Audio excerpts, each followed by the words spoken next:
एक छोटे से गांव में ऋषिदेव नाम के एक ज्ञानी ऋषि रहते थे। उनका मन शांत और बुद्धि गहरी थी, इसलिए लोग उनसे सीखने दूर दूर से आते थे। एक दिन एक किसान जो अपनी फसल के बाद बहुत दुखी था, उनके पास आया। उसकी फसल बाढ़ की वजह से खत्म हो गई थी।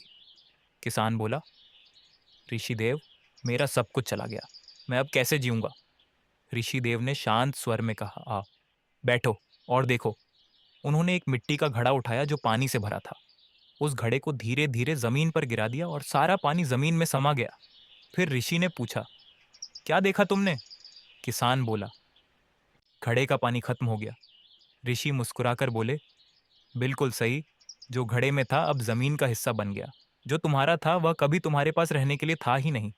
जो तुमने खोया वह बस एक रूप बदलकर अलग हो गया है। इसीलिए उसका शोक मत करो। किसान ने सोचा और फिर पूछा, पर फिर मुझे अब क्या करना चाहिए? ऋषि देव बोले, तुम्हारे बस में सिर्फ तुम्हारा काम, तुम्हारी मेहनत और तुम्हारे विचार हैं। बाढ़ तुम्हारे हाथ में नहीं थी, पर जो तुम करोगे वह तुम्हारे हाथ में है। फिर से बीज बियो, खेत संभालो सब, और फल को भगवान के भरोसे छोड़ दो। किसान ने उनकी बात को गहरे से समझा और शांति महसूस की। उसने ऋषि देव को प्रणाम किया और अपने खेत की तरफ वापस चला गया, ये समझकर कि असलियत उसके कर्म में है, न कि बाढ़ के नुकसान में।